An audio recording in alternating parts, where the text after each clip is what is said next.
દેવ દિવાળીના દિવસે વારાણસીના ગંગા ઘાટ પર ડભોઈ ખાતે બનાવાયેલા ગાયના છાણમાંથી બનેલા દીવડા ઝળહળશે।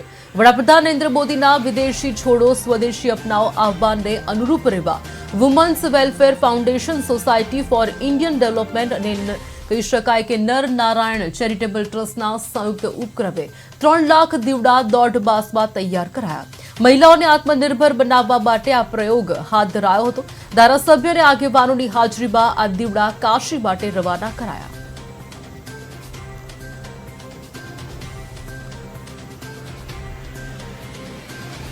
આ દિવાળીનું ખૂબ જ મહત્વ છે। તેમાં પણ દેવ દિવાળી એ સૌના હૃદયની અંદર ખૂબ મોટી આસ્થાનું કેન્દ્ર બનેલું છે। આજે ગુજરાતમાંથી ડભોઈમાંથી આર્ટિસ્ટ એટલે કે જે દીવા બનાવનારી બહેનો છે એના દ્વારા society for Indian development, Rewa foundation, Narnarayan foundation દ્વારા ખૂબ અદ્ભુત કાર્ય થઈને કાશી વિશ્વનાથ મહાદેવના ગંગા માતાના નદીના કિનારે જે કંઈ ઘાટ છે એના પર 3 લાખથી વધુ દીવાઓ અહીંથી મોકલવામાં આવશે। ગૌ માતાના છાણ અને મૂત્રમાંથી બનતા દીવાઓ ત્યાં પ્રગટાવવામાં આવશે।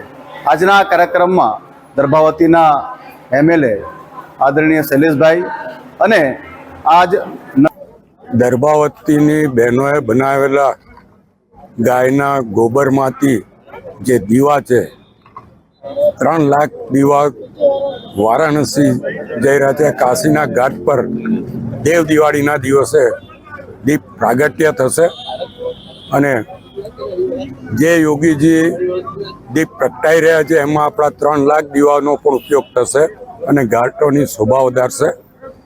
જે કંઈ વારાણસી નું પુણ્ય છે એ પુણ્યનો લાભ પણ દર્ભાવતી નગરીના લોકોને મળશે અને દર્ભાવતી સાથે મોદી સાહેબનો અનેરો નાતો રહેલો છે।